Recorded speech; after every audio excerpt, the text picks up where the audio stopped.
Welcome back to the shop, everybody. So in today's video, we're going to be trying to identify a rock, this rock, and I'll throw a photo in right here, both sides of it, so that you can very easily see what I see. It's much nicer to look at a rock in a high-quality photo out in the sun. So we are going to go through my steps that I use to identify a rock. This is something that I haven't seen really covered hardly at all on any rock hounding YouTube channel. So I'm going to start off here, and let me say I'm by no means an expert in this. I'm not like a geologist. I don't have a degree in this stuff. But as you can maybe see back there, I do like rocks a lot. So we're going to kind of go through my step-by-step process on trying to figure out what a rock is. And, you know, if you think I'm screwing up, go ahead and let me know. I like learning new things as well. So I have written down here in no particular order the things that we're going to try to identify about this. The area of origin, is it magnetic? The hardness, metallic? The specific gravity of it, the luster and the color, and hopefully by the time we get to the bottom of this, we can look at this as a bigger picture and have a proper identification of this rock. So let's start with the origin. I know that, well, I picked up this rock myself. So Southeast Oregon. Southeast Oregon is the origin. If you do not know the origin of a rock, that just makes it more difficult, and you're going to want to try to figure that out. You know, one of the things that you often see on places like Facebook is people post a photo of their rock, and they have no idea where it came from. Oftentimes, you know where it came from? It came from a rock shop, and it's often, well, it could, not often, it could be dyed, and it's probably from some far-off land where some exotic material came from. Other times, you know, it's just a random rock. Anyways, that's neither here nor there. So, Southeast Oregon, is it magnetic? I have a bunch of magnets. Let's use this guy right here. How about this magnet? Boom, check that out. Not magnetic. This is with a rare earth magnet. So there's that. Let's get that out of frame. Not magnetic. So we'll put down no. Is it metallic? So, you know, does something have a metally sheen to it? Could it be have like a zinc in it, a lead? Obviously, is it just, you know, some type of ore whatsoever? No, this is not this is not metallic. So we'll put no for that one. Knock off the easy ones, right?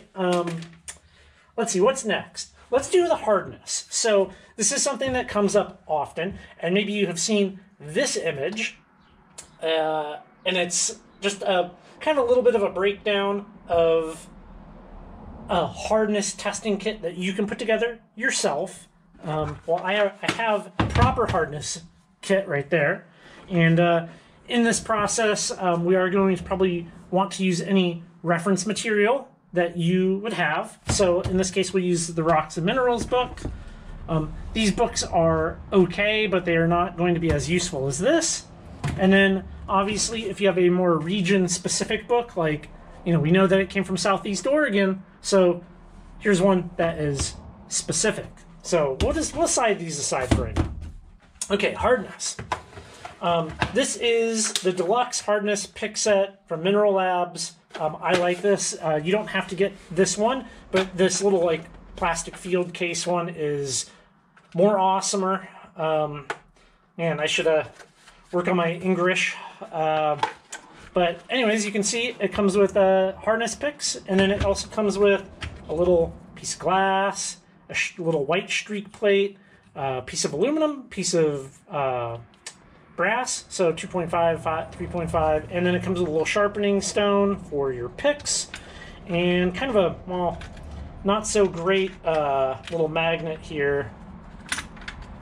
This little guy, little magnet, to be able to test if things are magnetic. I kind of really prefer the bigger rare earth magnet, and I'm not going to go super in depth here, but it does come with some instructions on how to actually do a hardness test. And then it comes with how you sharpen them, and then a high, low, or minimum, maximum range for some more common minerals. So this is a nice little chart to have.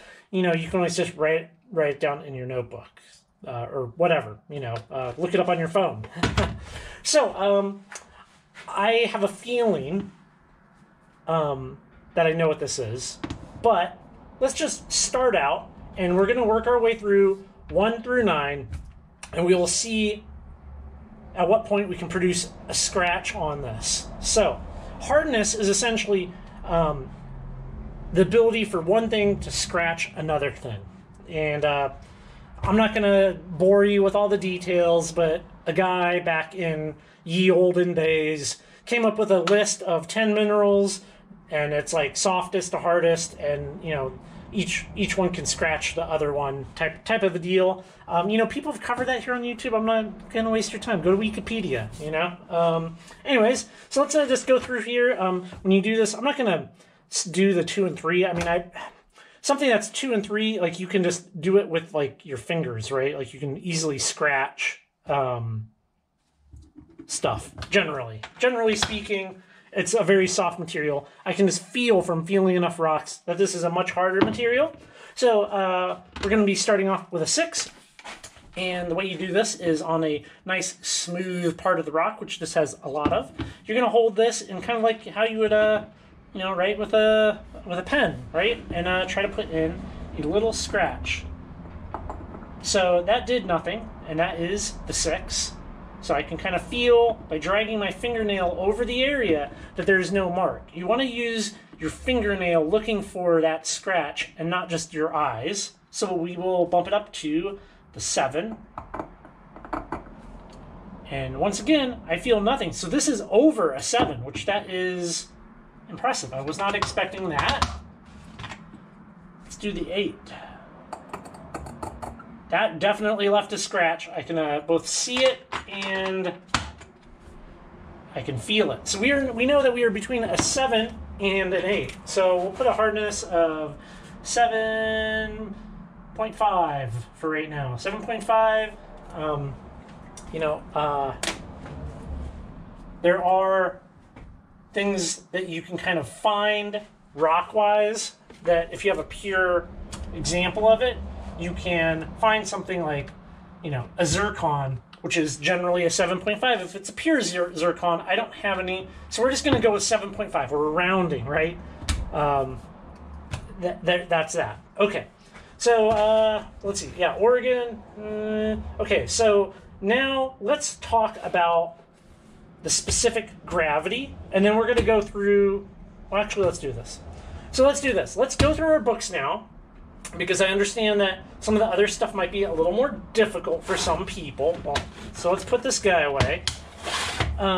You can use books just like these to do some general rock identification. So in this, I already have some stuff bookmarked. We have some general mineral identification here, which this can certainly help in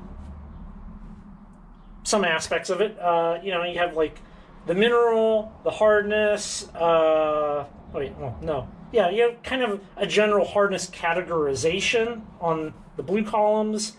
You have your cleavage, you have your fracture, those types of things. You can kind of go through here now, and we know, right, that it's a 7.5.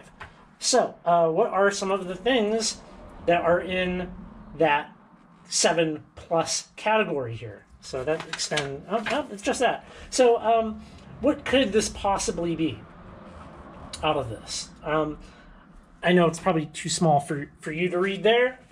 If I had to guess, based on the characteristics of it, the cleavage, the fracture, I would go with chalcedony. Now, I'm sure some people are like, whoa.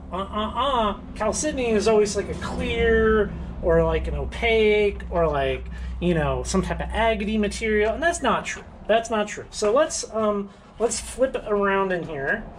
This also has a rock identification key in it, which this can be very helpful. So I'm not going to go through and read all of this. You can buy this book on Amazon. Go read it yourself, right? So, igneous, metamorphic, sedimentary. Well, that would probably be more likely to be a sedimentary rock, in my opinion. This is not a pure thing. So, let's go through and we can follow along all of these steps here. We're not going to be doing that for the sake of time in this video. I have already bookmarked the two options for this, and that would be chalcedony, and that would be chert. So chert and jasper, whatever, it's chalcedony. It's all basically the same thing. It's a variation of silica, essentially. So this is one thing that you can use to help identify stuff. And then, of course, if you can get more region specific, all the better. We're going to now do the specific gravity. Every rock mineral has a specific gravity. So to start this, you're going to need some stuff. You need some water, some string, thread, floss, the sample, and a bowl. So this is just kind of your average type kitchen scale. In the perfect world, you'd have a fancy lab setup, but this is practical rock identification here. You're going to set that to grams, throw that guy on there. So, preferably it'd go more accurate. But we're going to write down our dry weight, which is 112.5. And then we're going to take some floss here. Probably too much. And, well, give me a sec. I got to tie this on here so it can dingle-dangle, and we'll turn the camera back on. Hey, I did it, and that only took me several minutes. So now you have your sample that can hang just like that. You're going to throw that on there. We're going to add enough water to be able to fully submerge the thing.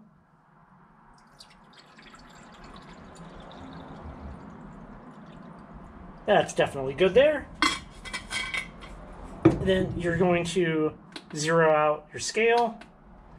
Now, we're going to dangle this in the water, and don't touch any of the sides or anything like that.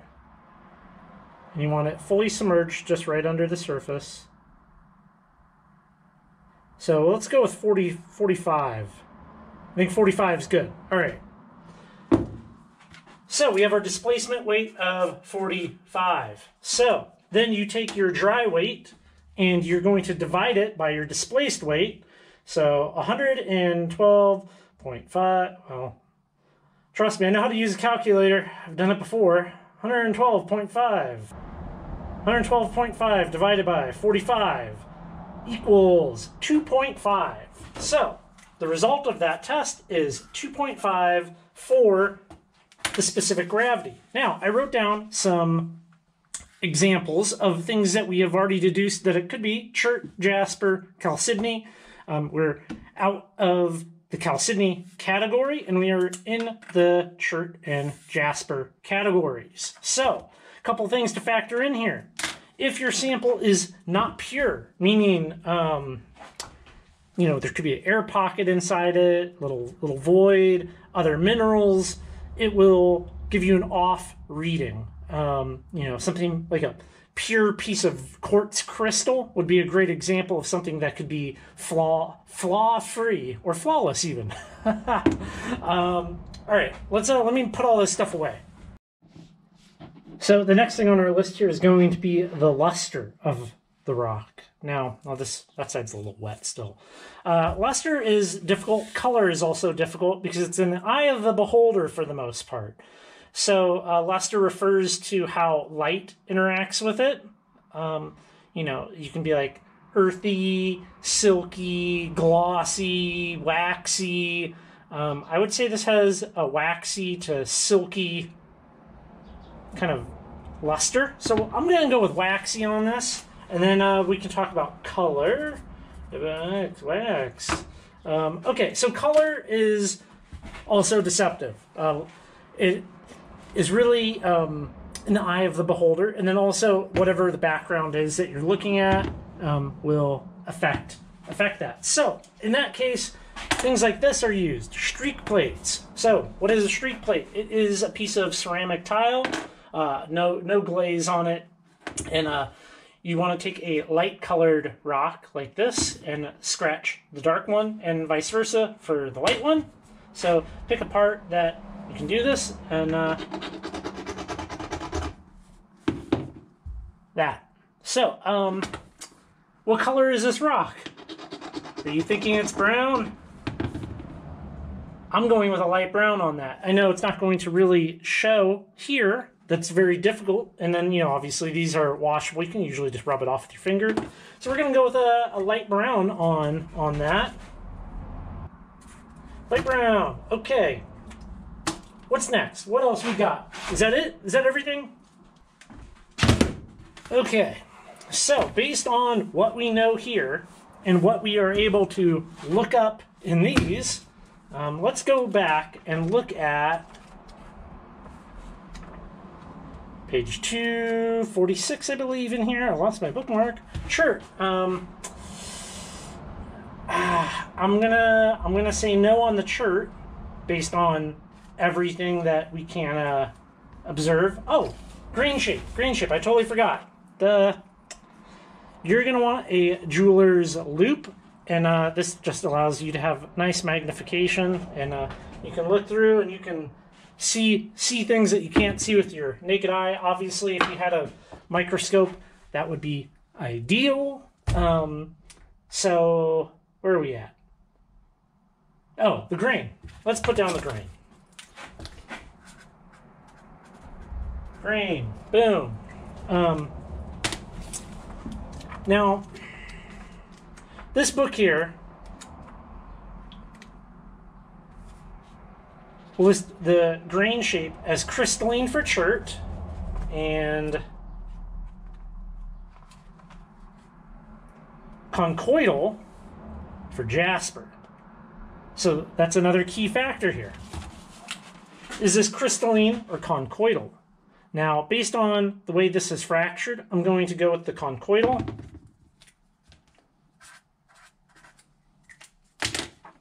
So, I know that from searching, jasper does come from Southeast Oregon. It's not magnetic. 6.5 to 7 is generally the range in which jasper falls hardness-wise, so this is a little bit of an outlier at 7.5, but that is still an acceptable number. It's not metallic. It falls within the specific gravity of jasper, and as a waxy luster like jasper, does come in light brown, and this has a conchoidal grain structure, which jasper does. Therefore, I'm calling it jasper. So, if you followed along with all of that, that's how I go about identifying rocks. Maybe I missed some things. Maybe you're laughing at my inability to speak or work a calculator, and that's totally fine. And yeah, I hope that helps you. I'll put some links down below to different stuff if you want to buy some of these things, I guess. And as always, thanks for the views and hitting the subscribe button. Boom, do that. And I'll catch you on the next video.